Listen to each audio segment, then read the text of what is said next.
When tragedy strikes, most people learn to accept their new reality. But Jake Morrison isn't most people.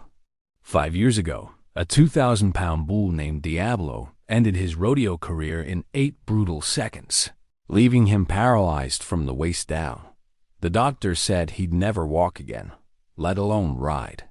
His father said the family ranch was lost. The bank said they had 30 days. But when Jake discovered that the only way to save 3 generations of Morrison legacy was to enter the most dangerous competition of his life, he faced an impossible choice: watch his family lose everything or climb back onto the beast that destroyed him. This is the story of a man who refused to let his past define his future, a family bound by blood and one final ride that would either restore everything they'd lost or take what little remained. Some call it madness. Jake calls it the only way forward. The Morrison Ranch stretched across 500 acres of Montana prairie, where the grass grew golden under endless skies and the Rocky Mountains stood sentinel in the distance.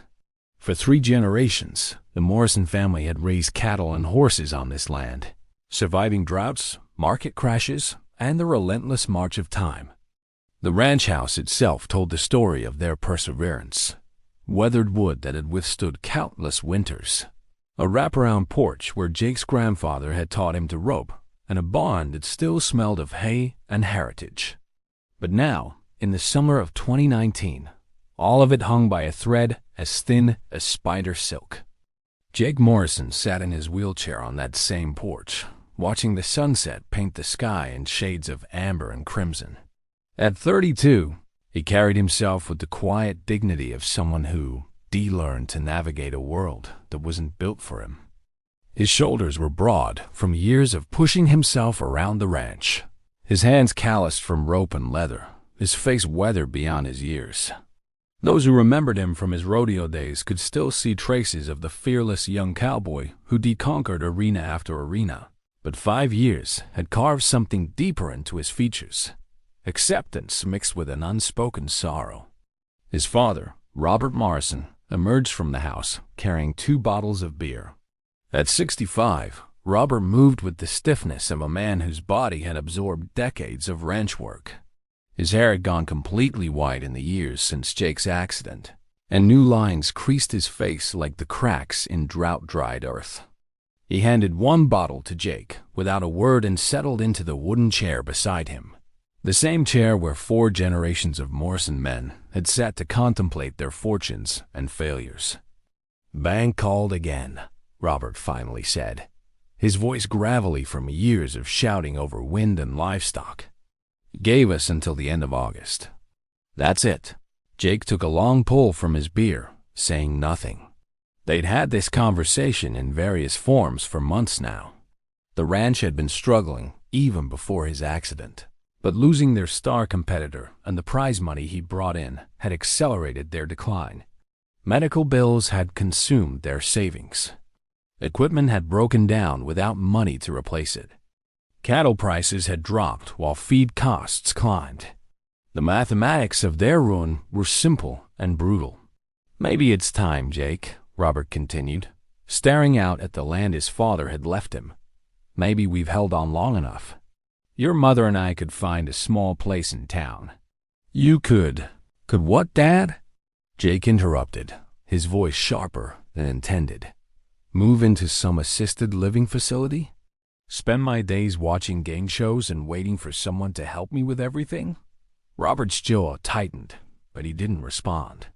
They both knew this wasn't about anger, it was about grief. Grief for what they'd lost, what they were losing, and what they'd never have again. Jake's younger sister, Sarah, stepped onto the porch carrying a laptop. At 27, she'd inherited their mother's auburn hair and sharp green eyes, along with an impractical streak that made her the family's unofficial accountant and voice of reason. She'd put her own life on hold when Jake got hurt, moving back to the ranch to help manage it. She'd never complained, but Jake saw the sacrifice in her eyes every day. "You two need to see this," she said, setting the laptop on the small table between them. The screen showed a flyer for the Montana State Rodeo Championship. The prize this year is $250,000. Winner takes all. Robert let out a bitter laugh. Might as well be $1 million. We don't have any riders, Sarah. That part of our life is over. But Sarah wasn't looking at her father. She was looking at Jake, and her expression carried something he hadn't seen in years. Hope mixed with absolute terror. The bull riding competition, she said slowly, is offering a special exhibition category this year. Legacy Riders. It's for former champions who want one more shot at glory. The rules say any previous Montana champion can enter, regardless of ... circumstances. Jake's heart began to pound. He knew where this was going, and part of him wanted to stop her before she said it aloud. But another part, the part that used to live for the roar of the crowd and the feeling of controlled chaos beneath him, leaned forward. Jake won the Montana Championship 4 times, Sarah continued. He qualifies. And if he were to ride in the exhibition, if he were to place, that prize money would save everything. Absolutely not, Robert said, standing so abruptly his chair scraped against the wood. Sarah, what are you thinking? Jake can't. Can't what? Jake's voice was quiet but carried an edge that silenced his father. Can't ride? Can't compete? Can't try to save our home? The three of them stood in tense silence, the weight of the suggestion settling over them like evening fog rolling down from the mountains. Jake's mother, Elena, appeared in the doorway, her expression already suggesting she'd heard enough to understand the situation. She was a small woman with steel in her spine, the kind who'd raised 2 children while helping run a ranch and never complained about the workload. Tell me you're not considering this, Elena said, her voice trembling. Jake, honey, you nearly died. That bull, Diablo, Jake said softly. His name is Diablo. The name hung in the air like a curse. Everyone on the rodeo circuit knew Diablo. The massive black bull with the scarred hide and hell in his eyes had become legendary in the 5 years since Jake's accident. Meaner, stronger, more unpredictable than any bull in recent memory. No rider had lasted the full 8 seconds on him. He'd injured 17 cowboys and ended 3 careers. And now, according to the flyer Sarah pulled up, Diablo would be the featured bull in the Legacy Riders exhibition. They're bringing him specifically for this, Sarah said, scrolling through the details. The stock contractor wants to prove Diablo is unrideable. They re-putting up an additional $50,000 to anyone who can stay on him for 8 seconds. Jake wheeled closer to the laptop, studying the image of the bull.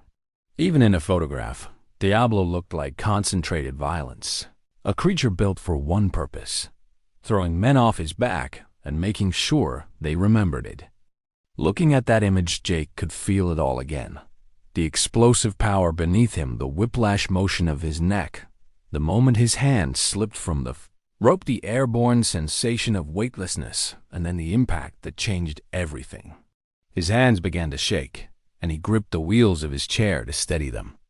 I can't watch you do this, Elena said, tears starting to streak down her weathered face. I can't lose you, Jake. The ranch isn't worth your life. But Jake was barely hearing her. He was doing calculations in his head, measuring the impossible against the inevitable. Without that prize money, they'd lose the ranch in 45 days. His parents would lose their home. Sarah would lose the only life she'd ever known. 3 generations of Morrison history would end because he'd failed 5 years ago, and again every day since. I need to think, he finally said, wheeling himself toward the ramp that led down from the porch. I need some time. He rolled himself out toward the barn, leaving his family in stunned silence. The sun had nearly set, casting long shadows across the property. Jake made his way to the paddock where they kept their remaining horses, stopping at the fence to watch them graze in the dimming light. These animals, this land, this life, it was all he'd ever known, all he'd ever wanted. And now it was slipping away like sand through his fingers. A gray Mari named Stella walked over to the fence, nuzzling his hand. She'd been his mount before the accident, a cutting horse with intelligence in her eyes and loyalty in her heart. Jake stroked her nose, fighting back the emotion that threatened to overwhelm him. "What do you think, girl?" he whispered. "Am I crazy for even considering it?" Stella huffed softly, as if understanding the question was rhetorical. Jake knew the answer himself. It was crazy. It was dangerous. It was probably impossible. But possibility had never been his concern. Only necessity mattered now. As darkness fell over the Morrison ranch, Jake sat at that fence for hours, weighing his fear against his obligation, his limitations against his legacy, his past against his family's future. And somewhere in that Montana night, beneath those endless stars, he began to believe that maybe, just maybe, he had one more ride left in him. The next morning, Jake wheeled himself into the kitchen to find his father already sitting at the table with coffee and spreadsheets, the same routine that had defined Robert Morrison's mornings for 40 years. The numbers on those pages told the story of their decline: declining income, mounting debts, deferred maintenance, and the cruel arithmetic of a dying way of life. Robert looked up when Jake entered, his eyes red-rimmed from a sleepless night. "Tell me you've reconsidered this foolishness," Robert said, though his voice lacked conviction. He already knew his son well enough to recognize determination in his silence. "I need to talk to Marcus," Jake said, referring to Marcus Webb, his former trainer and the man who'd coached him through 4 championship victories. "If I'm going to do this, I need to know if it's even physically possible." Robert set down his coffee cup with enough force to make it clatter. "Physically possible? Son, you can't feel your legs. You can't grip with your knees. You can't shift your weight to compensate for the bull's movements. Everything that made you a great rider, all of it depends on muscles and nerves that don't work anymore. I know what I've lost." "Dad," Jake said quietly, "I live with it every single day. But I also know what we're about to lose if I don't try." The conversation ended there, as both men recognized the futility of arguing about something already decided.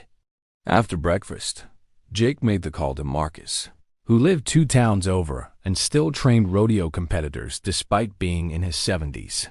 Marcus had been more than a coach. He'd been the steady hand that guided Jake through the rodeo circuit's highs and lows, the voice of experience that kept young cowboys from getting themselves hurt through stupidity or bravado. The irony wasn't lost on Jake that even Marcus's wisdom couldn't have prevented what happened with Diablo. Marcus arrived at the ranch that afternoon, driving his battered pickup truck and bringing with him the smell of leather and liniment that defined his life.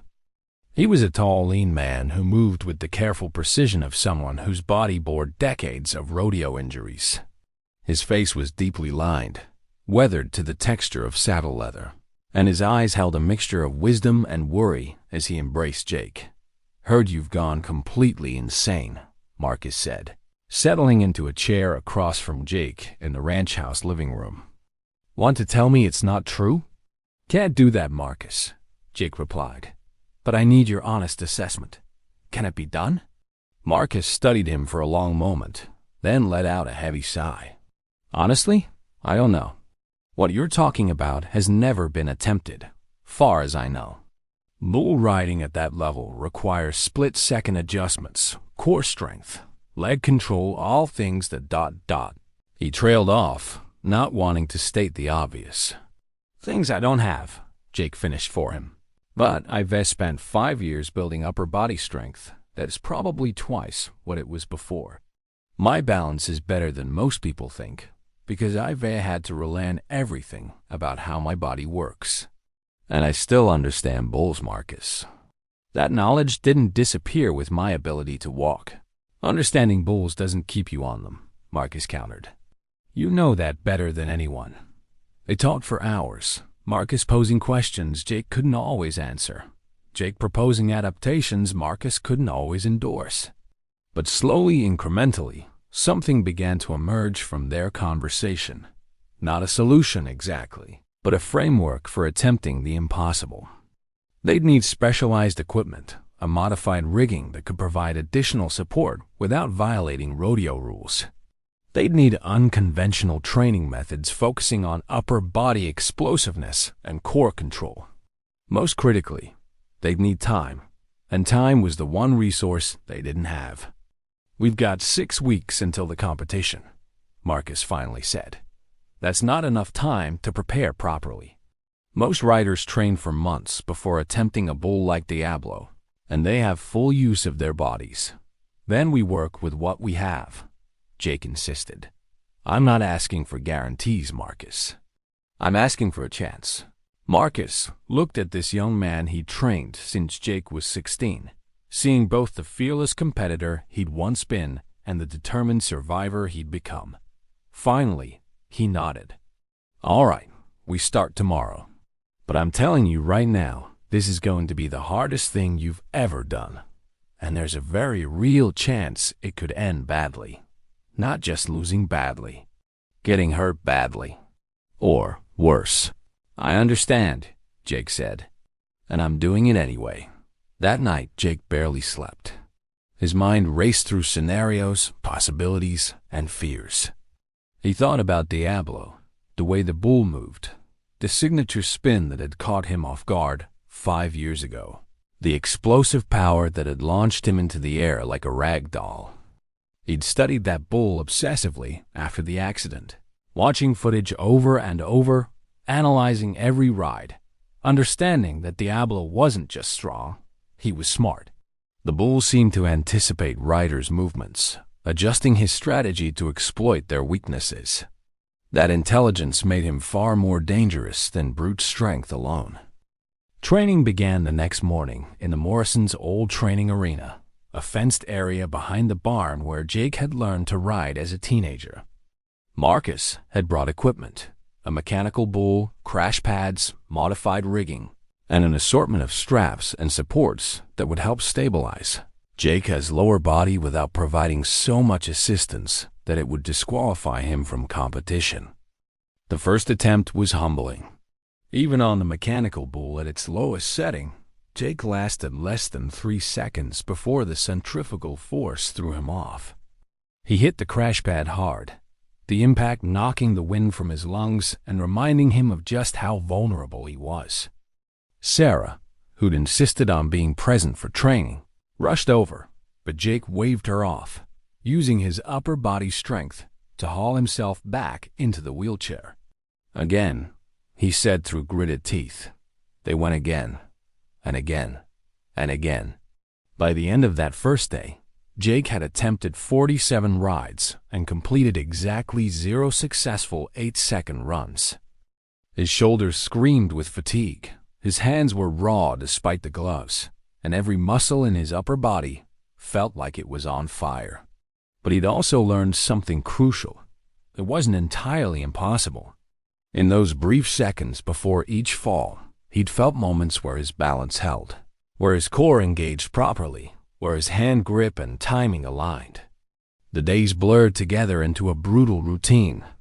Wake before dawn, breakfast, 4 hours of training, lunch, 4 more hours of training, dinner, strategy sessions with Marcus, then fitful sleep haunted by dreams of bulls and failure. Jake pushed himself beyond what seemed reasonable, what seemed safe. He fell dozens of times each day, accumulating bruises upon bruises, occasionally drawing blood, once spraining his wrist badly enough that Sarah insisted he rest for 2 days. Robert watched from a distance, his face a mask of conflicting emotions. He wanted to support his son, but couldn't shake the terror of watching Jake put himself in harm's way again. Elena stopped watching the training sessions entirely, unable to bear seeing her son thrown from the mechanical bull repeatedly. Only Sarah remained constant, timing his rides, studying footage with him, helping him analyze what worked and what didn't. By the end of the second week, Jake could consistently stay on the mechanical bull for 6 seconds at medium difficulty. By the third week, he managed his first complete 8-second ride, and the entire family celebrated like he'd won the championship itself. But Marcus cautioned against optimism. A mechanical bull moves in predictable patterns, he warned. Diablo won't. A real bull has intelligence and malice. He'll feel your weakness and exploit it. And Diablo isn't just any bull. He's the most dangerous animal on the circuit. Then, we need to practice with unpredictability, Jake said. Can you vary the mechanical bull's programming? They spent the next 2 weeks training with increasingly erratic patterns, trying to simulate the chaos of an actual bull ride. Marcus would randomly adjust speeds and directions, creating scenarios where Jake had milliseconds to adapt. The failure rate spiked again, but gradually, Jake's body began learning to respond instinctively rather than consciously. His hand developed an iron grip. His core learned to maintain balance through explosive movements. His mind developed the kind of calm focus that separated survivors from casualties. But physical training was only part of the preparation. Jake also had to confront the psychological barrier that had haunted him for 5 years. Every night, he relived those 8 seconds on Diablo, the initial explosion from the gate, the 3 powerful bucks that nearly unseated him immediately, the moment he thought he'd regained control, then the devastating spin that his body couldn't follow, the sensation of his grip failing, the world rotating, the ground rushing up, and then the impact that changed everything. "You're afraid of him," Marcus observed one evening as they reviewed footage. "That's normal. That's smart. But you can't ride from a place of fear. Fear makes you hesitate, and hesitation gets you thrown." "How do I stop being afraid of something that destroyed my life?" Jake asked. "You don't stop being afraid," Marcus said. "You ride through the fear. You acknowledge it, respect it, and then you decide that your purpose is bigger than your fear. That's the only way." As the 4th week began, Marcus arranged for Jake to practice with an actual bull, not Diablo, but a retired rodeo bull named Thunder that was known for being challenging but not malicious. The Morrison family gathered at a neighboring ranch that had proper facilities, along with a small group of Marcus's other students who'd been sworn to secrecy about what they were attempting. Jake approached the chute with his heart hammering. This was the real test. All the mechanical bull training meant nothing if he couldn't translate it to an actual living animal. The other cowboys helped position him on Thunder, securing the modified rigging that Marcus had designed. The bull shifted beneath him, and Jake felt that familiar presence raw power, barely contained, waiting to explode. "Ready?" Marcus called from outside the chute. Jake nodded, wrapping the rope around his hand one more time, taking a deep breath, finding his center. "Ready." The gate opened, and thunder erupted into the arena. The difference between the mechanical bull and the real thing hit Jake immediately. The heat, the smell, the unpredictable muscle movements beneath him, the intelligence behind every buck and twist. Thunder wasn't trying to hurt him specifically. The bull was simply doing what evolution had designed him to do: remove the predator from his back. Jake lasted 4 seconds before Thunder's sharp left turn broke his grip and sent him flying. He hit the dirt hard, the impact jarring every bone in his body. The safety crew rushed in, but Jake was already reaching for his wheelchair, already planning his next attempt. They tried 5 more times that day. Jake's best ride lasted 5.5 seconds. It wasn't enough, but it was progress. More importantly, it proved that what they were attempting wasn't complete fantasy. It was merely improbable.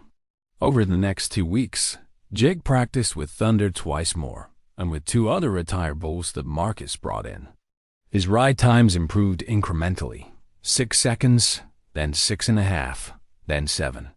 But he couldn't break through to 8 seconds on any of the actual bulls, and everyone knew that the bulls he was practicing with were nothing compared to Diablo. With 1 week remaining before the competition, reality began to set in.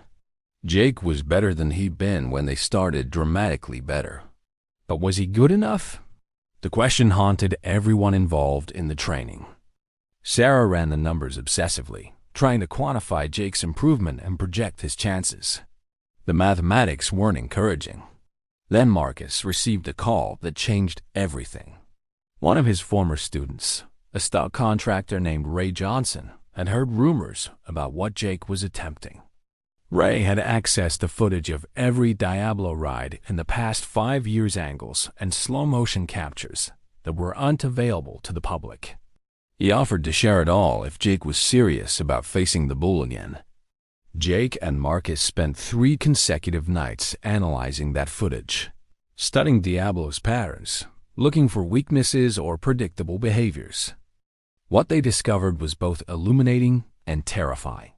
Diablo had patterns, but they were complex, adaptive patterns that evolved based on each rider's responses.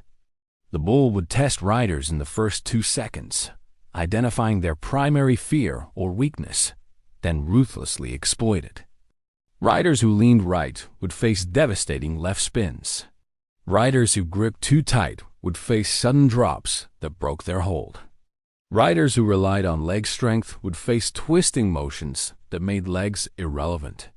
"He's going to know something's different about you within the first second," Marcus said. "He'll feel that your legs aren't responding normally, and he'll figure out how to use that against you. Then I need to control the first second," Jake said.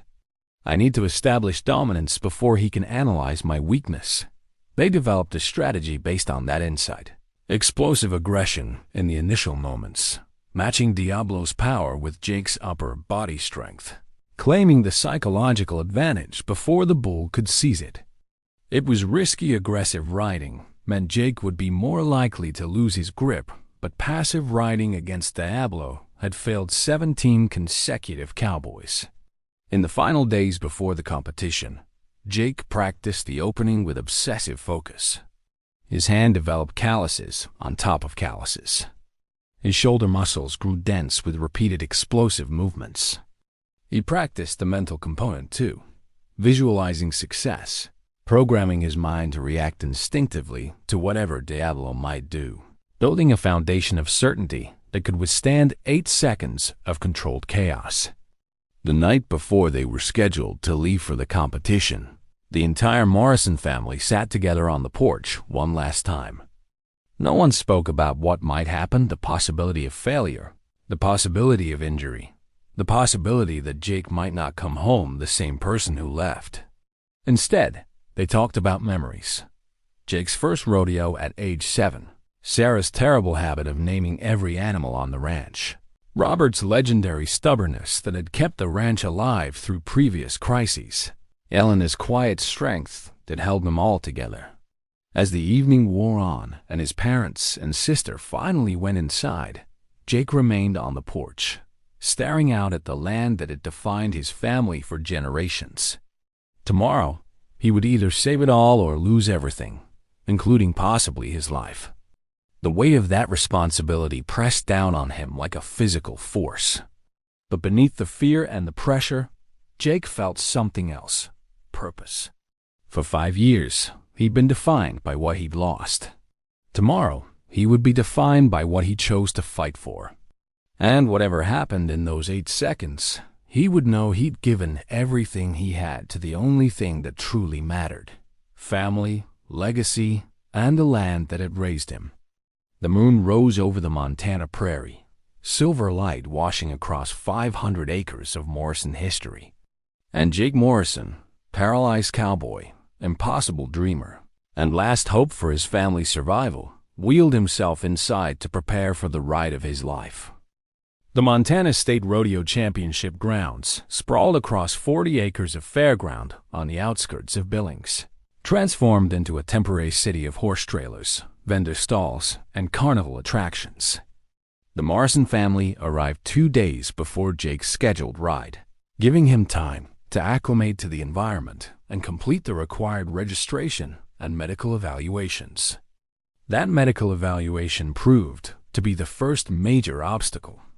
Dr. Patricia Hendricks, the event's chief medical officer, sat across from Jake in the medical tent with his file open before her, her expression somewhere between disbelief and professional concern.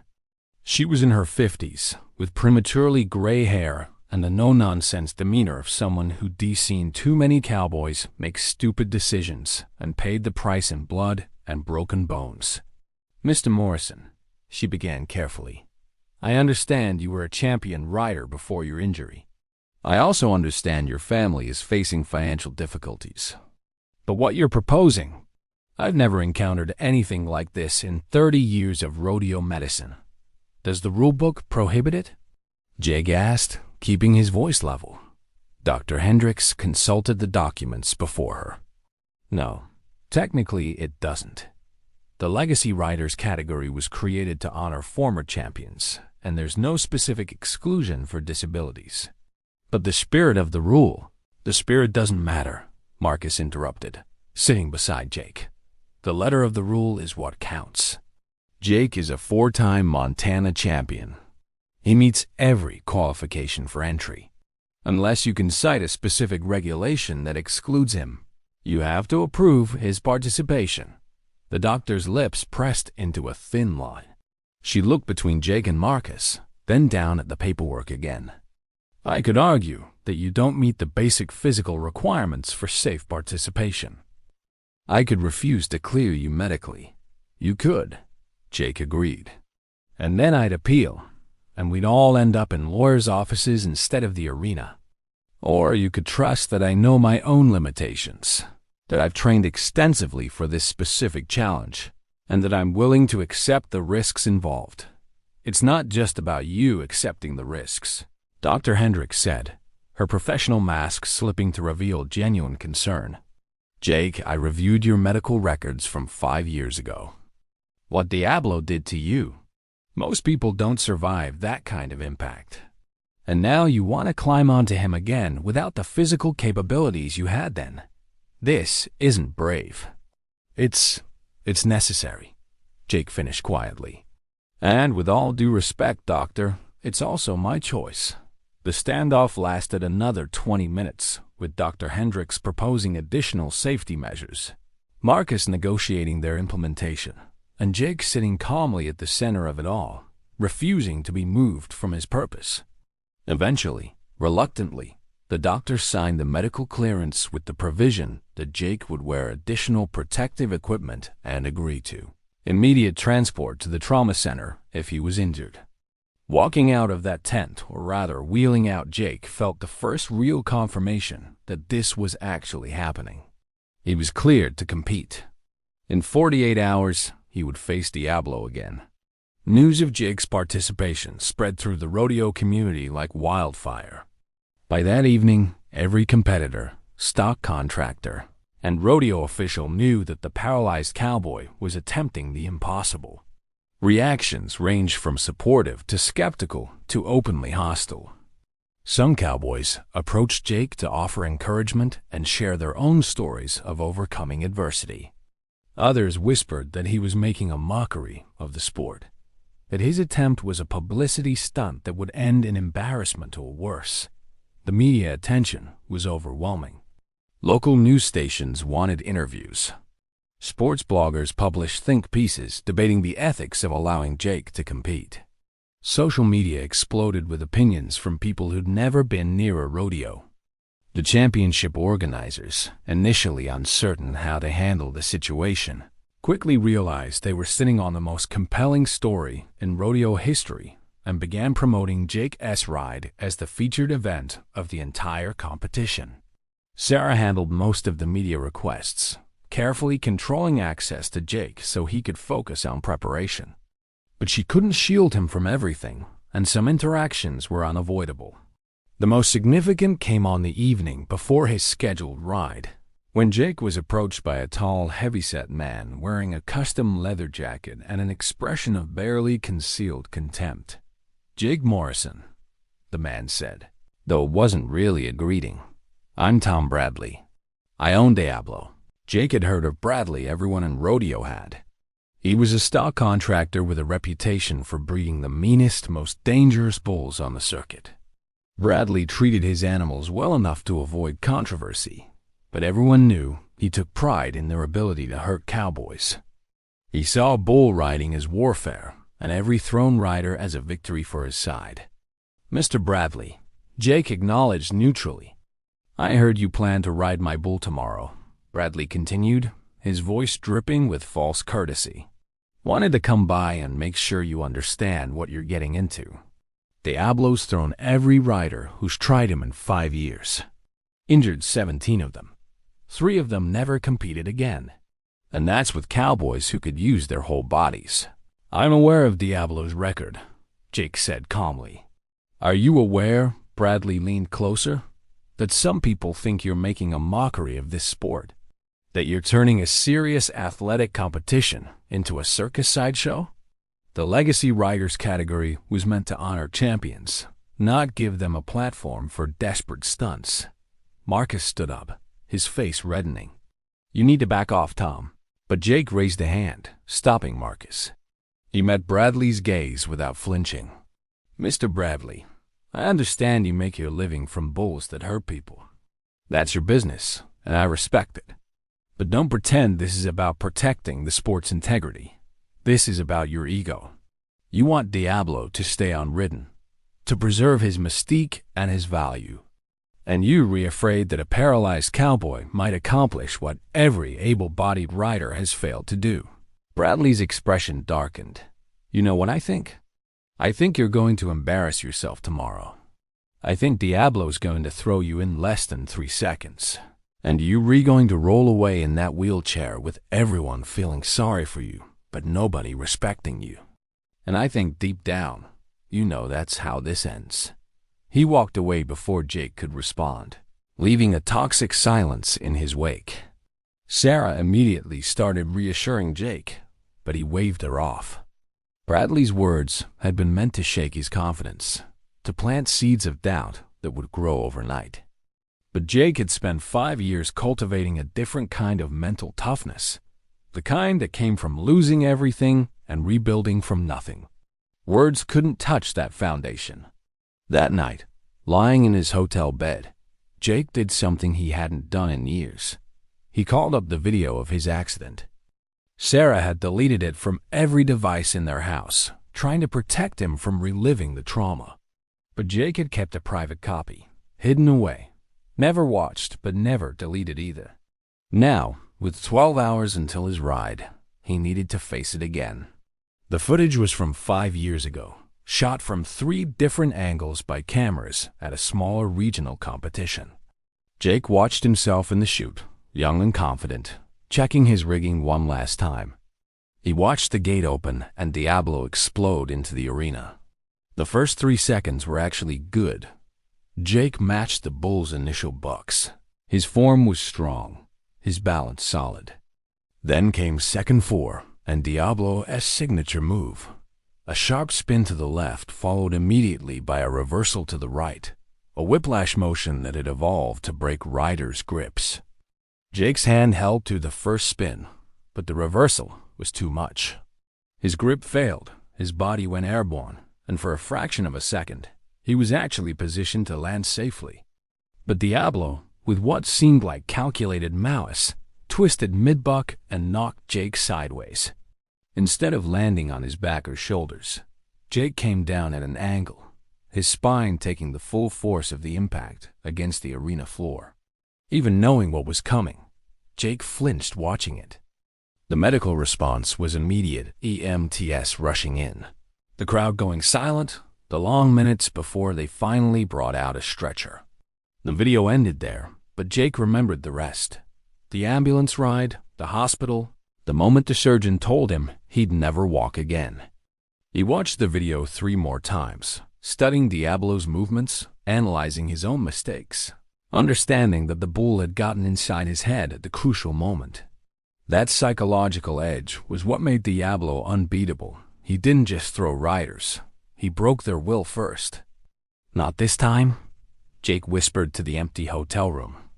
"Tomorrow, I know what you're gonna do, and I'm ready."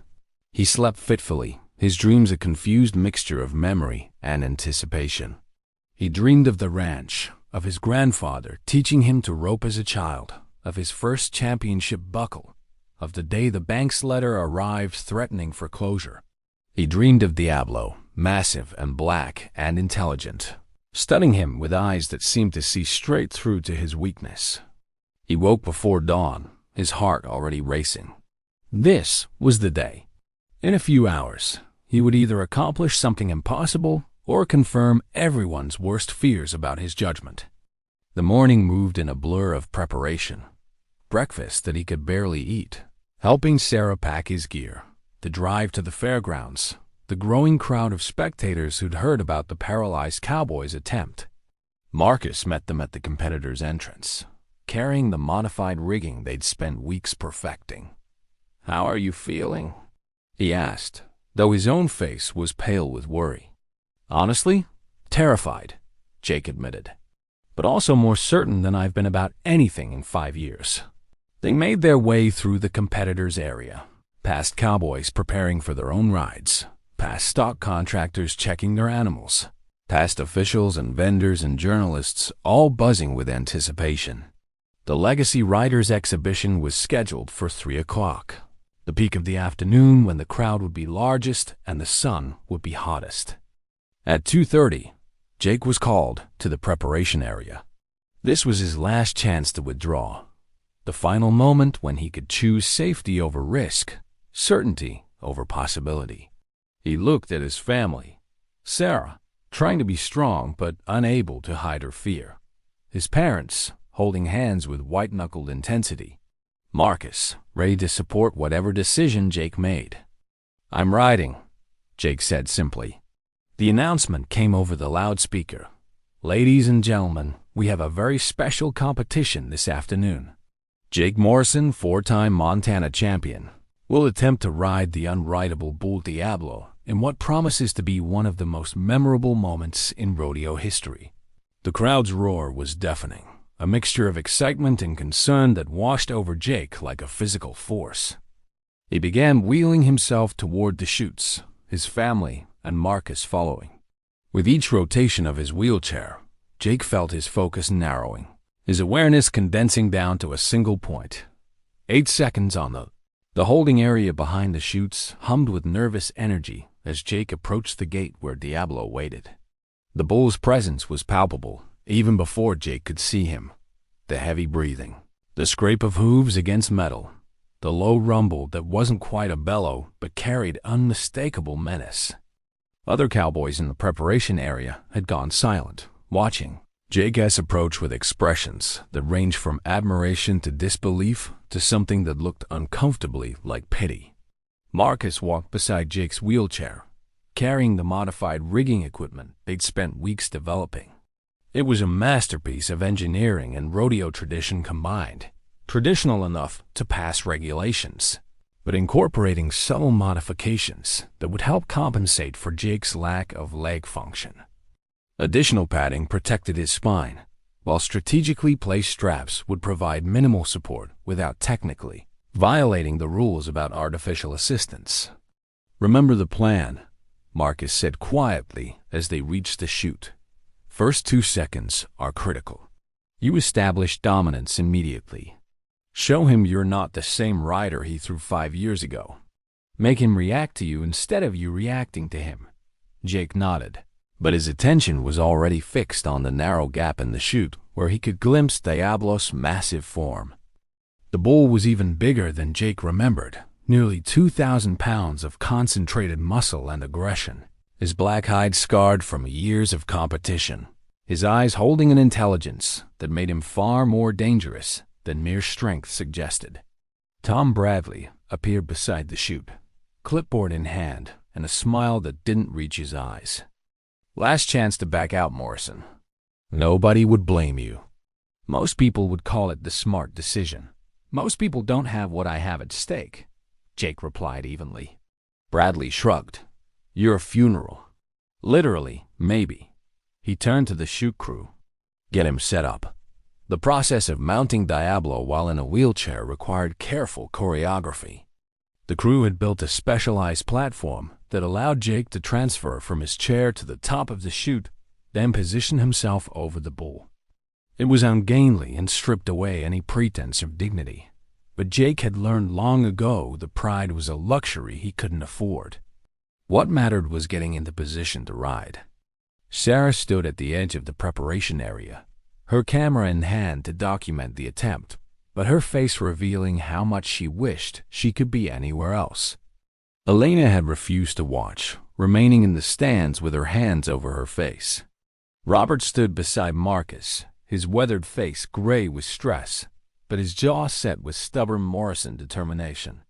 As Jake positioned himself on the platform above Diablo, he got his first clear view of the bull.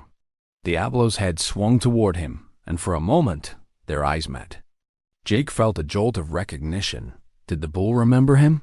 Could an animal retain that kind of memory across 5 years? Whether it was actual recognition or Jake's imagination, something passed between them in that moment. An acknowledgement that this was unfinished business, a debt that had to be settled. "Easy, boy," Jake said softly, though he wasn't sure if he was talking to Diablo or himself. The crew helped lower Jake onto Diablo's back, a process that required 3 men to support his weight and position his legs. Jake gripped the rope, wrapping it around his hand in the traditional manner, feeling the coarse fiber against his calloused palm. Beneath him, Diablo shifted, the bull's massive muscles rippling with barely contained power. The heat radiating from the animal's body was intense, primal, a reminder that this was a living creature with its own will and its own desire to win this contest. Marcus leaned in close. "Remember, you've trained for this. Your upper body is stronger than it's ever been. Your mind is sharper. You know his patterns. You can do this." "I know," Jake said, though his heart was hammering so hard he could feel it in his throat. "One more thing," Marcus added, his voice dropping even lower. "Don't ride for the ranch. Don't ride to prove something to Bradley or the doubters. Ride for yourself. Ride because you're Jake Morrison, and this is what you do." Jake nodded, adjusting his grip one final time. His mouth had gone dry, and sweat ran down his back despite the cooling vest he wore. Every nerve in his body screamed warnings. Every instinct told him this was dangerous, reckless, potentially fatal. But beneath all that noise was a calm center, a place of absolute certainty that he'd de-built through weeks of brutal training and 5 years of learning to function in a body that no longer obeyed all his commands. "I'm ready," he called out. The announcer's voice boomed across the arena. "Ladies and gentlemen, Jake Morrison is in the chute. In just moments, we'll win this history one way or another. A paralyzed cowboy attempting to ride the most dangerous bull in rodeo. 8 seconds, that's all he needs. 8 seconds to prove that the human spirit can overcome any obstacle. 8 seconds to save his family's ranch. 8 seconds to accomplish what 17 able-bodied riders have failed to achieve." The crowd's roar was so loud it seemed to make the ground vibrate. Jake could feel thousands of eyes on him, could sense the collective holding of breath, the mixture of hope and dread that hung over the entire arena. But he forced himself to block it all out, to narrow his awareness down to just himself and the bull beneath him. "Nod when you're ready," the gate operator called. Jake took 3 deep breaths, finding his center, letting his training override his fear. He thought about his family, about 3 generations of Morrison history that rested on the next 8 seconds. He thought about every fall during training, every bruise and strain and moment of doubt. He thought about the ranch at sunset, golden light washing over land that had defined his family's identity for nearly a century. Then he stopped thinking altogether. Jake nodded. The gate exploded open, and Diablo launched into the arena like a missile. The force of the initial buck was staggering Jake's entire body compressed under the G-forces, his grip tightening reflexively on the rope. This was it. This was the moment where everything either came together or fell apart. Diablo's first move was a powerful forward buck designed to break Jake's grip through sheer force. But Jake had anticipated this, had trained specifically for this opening. He used his upper body strength to absorb the impact, his core muscles engaging to maintain balance, his free arm whipping forward to counterbalance the motion. 1 second. The bull followed with a sharp spin to the right, testing Jake's ability to maintain position without leg support. Jake felt himself starting to slip, felt the terrible familiarity of losing control. But his training kicked in. He shifted his weight using only his upper body, threw his arm in the opposite direction, and somehow stayed centered on the bull's back. 2 seconds. Diablo bucked straight up, a jarring vertical motion that would have normally required leg strength to absorb. Jake couldn't use his legs, but he'd learned to use his core differently, to compress and expand his upper body in ways that mimicked some of the leg functions. It wasn't perfect, but it was enough. 3 seconds. Now came the critical moment. Jake could feel Diablo changing strategies, could sense the bull's intelligence processing that something was different about this rider. The animal's movements shifted, became more exploratory, probing for the weakness that every rider possessed. Jake knew what was coming. Diablo's signature move, the whiplash spin that had ended Jake's career 5 years ago. 4 seconds. Diablo spun hard left, exactly as Jake had predicted. But this time, Jake was ready. Instead of trying to resist the motion, he went with it, using the centrifugal force to maintain his position rather than fighting it. His modified rigging helped, providing just enough support to keep his lower body from becoming a liability. 5 seconds. Diablo reversed, the vicious right spin that had broken Jake's grip years ago. This was the moment, the exact situation that had led to paralysis. Jake felt a flash of fear so intense it was almost paralyzing in itself. His hand started to slip, his balance wavered, and for a fraction of a second, he was back in that moment 5 years ago, feeling everything coming apart. But then something remarkable happened. Jake's body responded not from conscious thought, but from weeks of brutal repetitive training. His grip tightened, his core engaged, his free arm whipped in a counterbalancing arc, and somehow, impossibly, he stayed on. 6 seconds. The crowd was roaring so loud it was like standing inside thunder. Jake could barely hear it. His entire awareness focused on the massive animal beneath him and the rope in his hand. Diablo bucked again. A powerful forward motion followed immediately by a rear kick, a combination designed to create whiplash that would break even the strongest rider's grip. 7 seconds. 1 more second. Just 1 more second. Time seemed to slow down, each fraction of a moment stretching into eternity. Jake could feel his grip weakening, could feel his upper body starting to fail from the sustained effort. Diablo sensed it too. The bull made one final explosive buck, a last desperate attempt to throw this rider who somehow refused to fall. Jake held on. The buzzer sounded. 8 seconds. For a moment, Jake couldn't process what had happened. The crowd's roar became deafening, a wall of sound that crashed over the arena like a physical force. The pickup riders rushed in, helping Jake dismount as Diablo finally threw him off. But it didn't matter because the clock had run out. Jake had done it. He'd stayed on for 8 seconds. He'd conquered the unconquerable bull. Marcus reached him first, tears streaming down the old trainer's face. "You did it, Jake. You actually did it." Sarah was next, running across the arena floor in violation of a dozen safety rules, wrapping her arms around her brother while sobbing with relief and joy.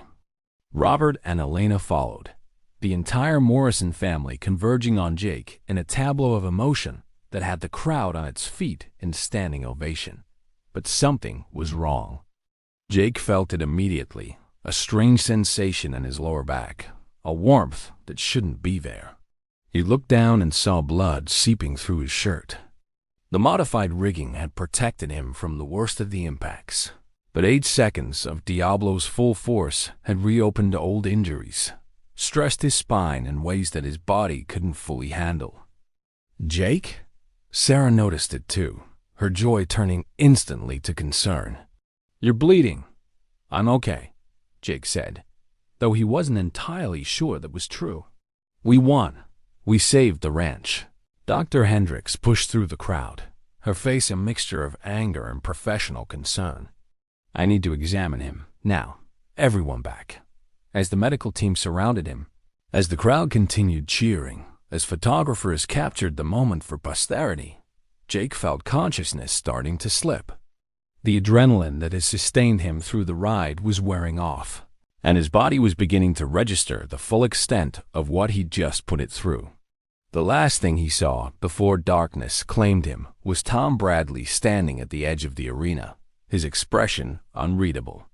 And beyond him, in a holding pen, Diablo stood watching, the great bullseye still holding that uncanny intelligence, as if he understood that something significant had just occurred, that the score between them had finally been settled.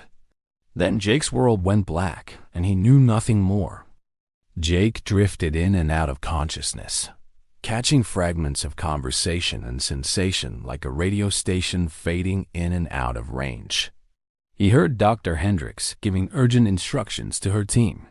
He felt the jolting motion of a gurney being wheeled rapidly across uneven ground. He heard Sarah's voice, tight with panic, asking questions that received answers too quiet for him to parse. Somewhere in the background, the rodeo continued, an announcer's voice declaring something about a historic ride. Crowd noise swelling and fading, the ordinary sounds of competition carrying on while Jake's personal drama played out in the medical tent. When his awareness sharpened again, he was lying on an examination table in the medical facility, bright lights overhead making him squint. Dr. Hendricks loomed over him, her hands working with practiced efficiency while she maintained a running commentary to her assistants. Jake's shirt had been cut away, and he could feel the cool air against his exposed skin, could sense the careful probing of trained fingers along his spine. "Jake, can you hear me?" Dr. Hendricks asked, noticing his eyes were open. "Yeah," he managed, his voice rough. "How bad?" "You've reopened the original injury site," she said, not sugarcoating it. "There's significant inflammation and some bleeding, though it appears to be muscular rather than spinal cord damage. You're incredibly lucky, a few millimeters different, and we'd be calling for an emergency helicopter to the trauma center. But I'm going to be okay?" Dr. Hendricks paused in her work, meeting his eyes with an expression that was part frustration and part grudging respect. "Physically, you'll need several weeks of rest and physical therapy. But yes, you should recover to your baseline. Mentally, Jake, what you just did was beyond reckless. You put an already damaged spine through forces that would challenge a healthy body. The fact that you're not paralyzed from the neck down right now is nothing short of miraculous." "But I did it," Jake said, a smile tugging at his lips despite the pain. 8 seconds. "I stayed on." "Yes," Dr. Hendricks admitted. "You did. And it was either the bravest or most foolish thing I've witnessed in 30 years of rodeo medicine. I haven't decided which." Marcus pushed into the medical area, followed by Jake's family. The relief on their faces when they saw Jake conscious and talking was palpable. Sarah immediately took his hand, gripping it tightly as if physical contact could reassure her that he was truly all right. "The judges have confirmed it," Marcus said, his voice thick with emotion. "Official time, 8.17 seconds. You qualified for scoring." "And Jake," he paused, seeming almost afraid to deliver the news, "the judges gave you a 92. Combined with Diablo's difficulty rating, your total score is the highest in the Legacy Riders division. You won." The words hung in the air for a moment before their full meaning sank in. Jake had not only stayed on Diablo for 8 seconds, he'd won the entire competition. The prize money, the $250,000 that would save the Morrison Ranch, was theirs. "We did it," Jake whispered, tears starting to stream down his face. "Dad, we saved the ranch." Robert Morrison, who had maintained stoic composure through his son's ride and the subsequent medical drama, finally broke. He bent over Jake's examination table, his shoulders shaking with sobs, one hand gripping his son's shoulder while the other covered his own face. Elena wrapped her arms around both of them, and Sarah joined in, the entire Morrison family creating a huddle of relief and joy and exhaustion. Dr. Hendricks cleared her throat. "This is very touching, but I need to finish my examination. And Jake needs rest, real rest. I'm officially grounding you for the next month. No training, no ranch work, nothing but recovery. Your body has been through enough. I can live with that," Jake said, grinning despite the pain. "I've got nowhere I need to be except home." The next few hours blurred together in a mixture of medical procedures, media interviews that Sarah carefully controlled, and an endless stream of well-wishers. Fellow competitors came to pay their respects, many of them admitting they doubted Jake could do it. Stock contractors offered congratulations, though Tom Bradley was notably absent. Rodeo officials presented Jake with the championship buckle and a ceremonial check, posing for photographs that would run in every major rodeo publication.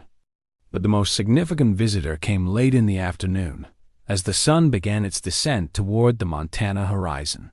Tom Bradley entered the medical tent alone, his earlier hostility replaced by something Jake couldn't quite read, perhaps respect, perhaps resentment, perhaps both. "Morrison," Bradley said, stopping a few feet from Jake's bed. "That was—" "I don't have words for what that was." "Thank you," Jake offered, unsure where this conversation was headed. Bradley moved closer, his voice dropping. "I've been breeding and managing bulls for 30 years. I've seen every kind of rider, the brave ones, the reckless ones, the talented ones, the lucky ones. What you did today, ... I've never seen anything like it. Diablo has ended careers. He ended yours once already, and you climbed back on him anyway." "I have my reasons," Jake said simply. "I know about your ranch," Bradley admitted. "I know about the foreclosure. And I know I was cruel yesterday, trying to get in your head before the ride. That was business. I wanted Diablo to stay unridden, wanted to preserve his mystique. But what you did transcended business. You didn't just ride a bull. You proved something about the human spirit that I thought was maybe just a romantic notion. You proved it's real." He reached into his jacket and pulled out an envelope, placing it on the bed beside Jake. "That's an additional $50,000, the bonus for riding Diablo specifically. You earned it. And I'm also offering you something else. If you ever interested in working with my stock company, helping train riders or evaluate bulls, there's a position waiting for you. You understand these animals in a way most people never will." Jake was stunned. I don't know what to say." "Say you'll think about it," Bradley replied. "But right now, focus on healing. What you put your body through today, ... double quotes." He shook his head. "Just heal, Morrison. The rest can wait." After Bradley left, Jake lay back on the examination table, staring at the ceiling of the medical tent. The adrenaline was completely gone now, replaced by a bone-deep exhaustion and pain that even the medical-grade painkillers couldn't fully mask. Every muscle in his upper body screamed with fatigue. His back throbbed with a deep, aching intensity. His hands were so torn up from the rope that Dr. Hendricks had wrapped them in gauze like a boxer's. But beneath all the physical discomfort was something Jake hadn't felt in 5 years. Peace. Not the peace of resignation that he'd carried since the accident. The quiet acceptance of a life forever changed, of dreams permanently deferred. This was different. This was the peace of completion, of a circle finally closed, of proving to himself that he was more than the sum of his limitations. Marcus pulled up a chair beside the examination table. "You know what the crazy thing is? You rode better today than you did 5 years ago. Your form was tighter. Your balance was more controlled. Your timing was perfect. You became a better rider after losing your legs than you were before." "I had better motivation," Jake said. 5 years ago, I rode for glory, for the thrill, for the competition. Today, I rode for something bigger than myself. That changes everything. Your grandfather would be proud," Marcus said quietly. "Hell, I'm proud. When you first told me what you wanted to do, I thought you were insane. I went along with it because I've known you since you were a kid, and I couldn't say no. But I didn't actually think you could do it. I'm sorry for doubting you. You didn't doubt me, Marcus. You doubted whether it was possible. That's different. And honestly, I had doubts too. Every single day of training, part of me thought I was chasing an impossible dream. But you chased it anyway, Marcus said. That's what makes you different from most people. You see the impossible and you think, well, let's try anyway. As evening fell, Dr. Hendricks finally cleared Jake to leave the medical facility with strict instructions about rest and follow-up appointments. The Morrison family made their way out of the rodeo grounds. Jake back in his wheelchair with his championship buckle in his lap and the ceremonial check folded in Sarah's as careful custody. The fairgrounds were beginning to empty, vendors packing up their stalls, cowboys loading their horses and equipment, the temporary city dissolving back into open space. At the parking lot, they found a surprise waiting. Dozens of people had gathered, forming an impromptu honor guard for Jake's departure. Fellow cowboys, rodeo officials, spectators who'd witnessed the historic ride, they'd all stayed to pay their respects. As the Morrison family passed through, people reached out to shake Jake's hand, to offer congratulations, to share that they'd witnessed something they'd never forget. One old cowboy, his face weathered by decades of sun and wind, gripped Jake's hand with surprising strength. I've been coming to rodeos for 50 years, son. I've seen all the great riders. Ty Murray, Lane Frost, Chris Shivers, all the legends. What you did today ranks with any of them. You just wrote yourself into rodeo history. The drive back to the ranch took 3 hours, the sun setting behind them as they traveled east across Montana's vast landscape. Jake dozed in the back seat, his pain medications making him drowsy. But he kept waking up to make sure it was all real, that he hadn't dreamed the entire impossible day. They arrived at the Morrison Ranch well after dark, but the porch lights were blazing and neighbors had gathered word of Jake's victory and spread through their rural community like wildfire. There was food laid out, beer cooling in wash tubs, and a celebration that lasted until the early morning hours. Jake held court from his wheelchair, recounting the ride over and over, each telling adding new details as his memory filled in gaps that adrenaline had obscured. But eventually, the guests departed, the family cleaned up, and Jake found himself alone on the porch where this entire journey had begun. The Montana night was cool and clear, stars scattered across the sky in profusion that city dwellers never witnessed. Jake looked out over the ranch's ranch now, secured for another generation, saved by 8 seconds of controlled chaos and 5 years of refusing to accept defeat. His phone buzzed with a text message. It was from Dr. Hendricks, checking in. How's the pain level? Jake considered his response. The honest answer was that he hurt everywhere, that his body felt like it had been put through a meat grinder, that he'd probably feel the effects of this ride for the rest of his life. But he also felt more alive than he had in 5 years, more connected to his purpose, more certain of his place in the world. He typed back, "Worth it." 3 dots appeared then. "You're either the bravest person I've ever met or the craziest. Maybe both. Rest, Jake. You've earned it." Jake put his phone away and wheeled himself to the edge of the porch, looking out at 500 acres of Morrison history. Somewhere out there in the darkness, the land his great-grandfather had claimed was secure for another generation. Somewhere in Billings, a check was being processed that would pay off the bank and give his family breathing room. Somewhere in his own heart, a wound that had festered for 5 years had finally begun to heal. He'd climbed back on the bull that paralyzed him. He'd stared down his greatest fear. He'd accomplished the impossible. And tomorrow, when the sun rose over the Montana prairie, Jake Morrison would still be paralyzed. Nothing about his physical condition had changed. But everything else had changed completely, because he'd proven that his limitations didn't define him. His choices did. His courage did. His refusal to quit did. And that, Jake thought as he wheeled himself inside to finally rest, made all the difference in the world. The weeks following Jake's historic ride unfolded with surprising normalcy, as if the universe needed to counterbalance the extraordinary with the mundane.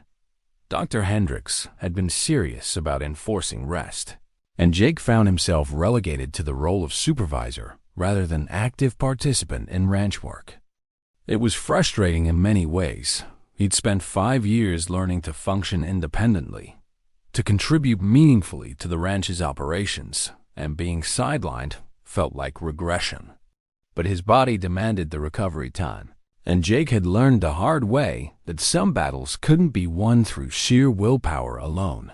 The financial transformation was immediate and profound. The prize money arrived within 2 weeks, and Robert Morrison walked into the bank that had been threatening foreclosure with a check that not only cleared their debt but left substantial reserves for ranch improvements and operational cushioning. The bank manager, who'd been coldly professional during previous meetings about payment schedules and default proceedings, suddenly became warm and congratulatory, as if he'd been supporting the Morrisons all along. Robert accepted the man's handshakes and well wishes with grace, but later told Jake that the interaction had confirmed something he'd always suspected. Loyalty was a luxury that institutions rarely afforded to those who struggled. With the immediate financial crisis resolved, the family could turn attention to planning the ranch's future. Sarah, who'd been accepted to a graduate program in agricultural business before Jake's accident derailed everyone's plans, finally enrolled for the fall semester. Robert began researching modern ranching techniques that could improve efficiency and sustainability. Elena started talking about renovating the ranch house, updating systems that had been held together by improvisation and stubbornness for too many years. But Jake found himself in an unusual position. For the first time in 5 years, he wasn't defined primarily by what he'd lost or what he was fighting to preserve. He'd accomplished the impossible goal that had driven him for months. The ranch was saved. His family was secure. Now he had to figure out what came next. The answer arrived unexpectedly through a series of conversations and opportunities that emerged in the aftermath of his historic ride.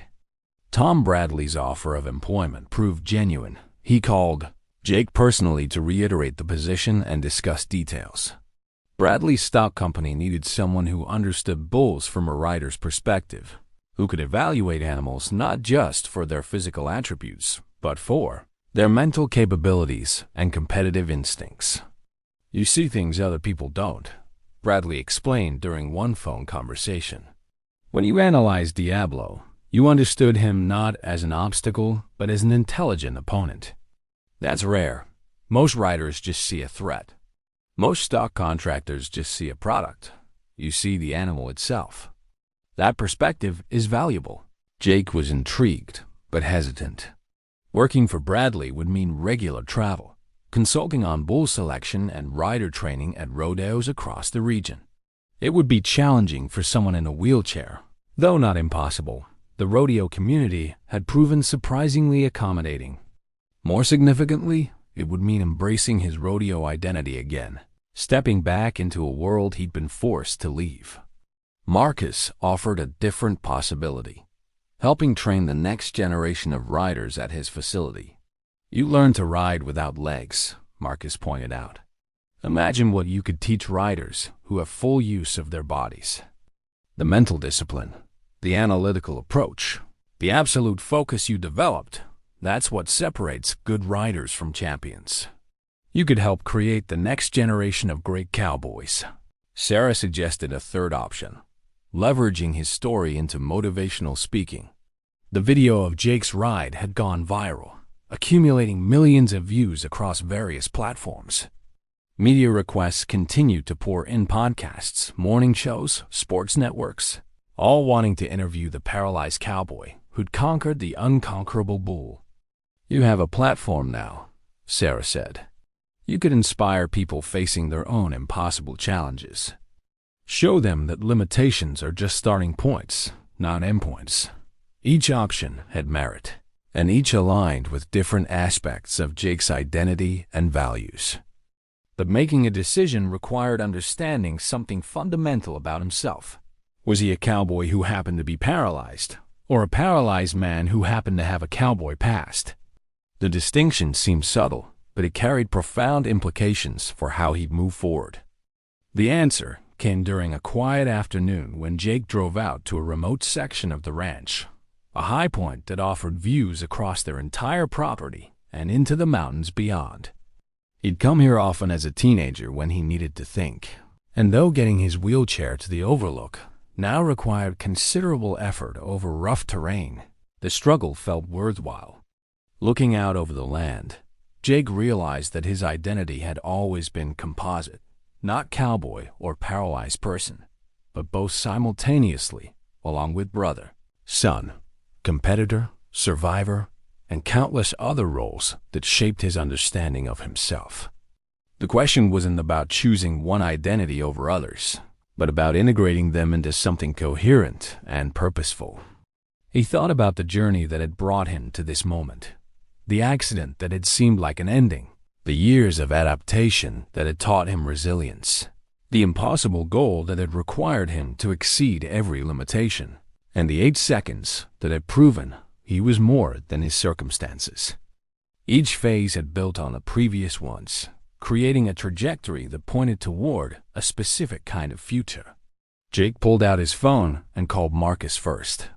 "I want to help train riders," he said, "but not in the traditional way. I want to work specifically with people who've been injured or who face physical challenges. Show them that limitations can be overcome if you're willing to work hard enough and smart enough." Marcus was silent for a moment then. Jake, that's brilliant. There's nothing like that in rodeo right now. Injured cowboys usually just disappear from the circuit. But if you could create a pathway for them to return or to find new roles, that's the idea, Jake said. Bradley's offer and the motivational speaking. I'll do some of that too. But this feels like the core mission. Building a program that helps injured competitors find their way back to the sport in whatever capacity works for them. Over the following weeks, Jake worked with Marcus to develop the framework for what they began calling the Morrison Adaptive Rodeo Program.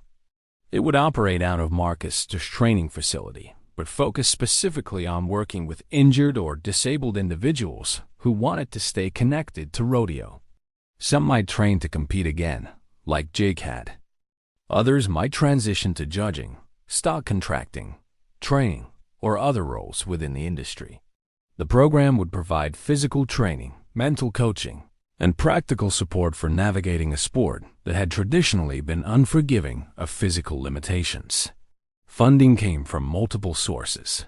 Jake invested a portion of his prize money. Bradley contributed through his stock company, and several rodeo organizations pledged support once they understood the program's goals.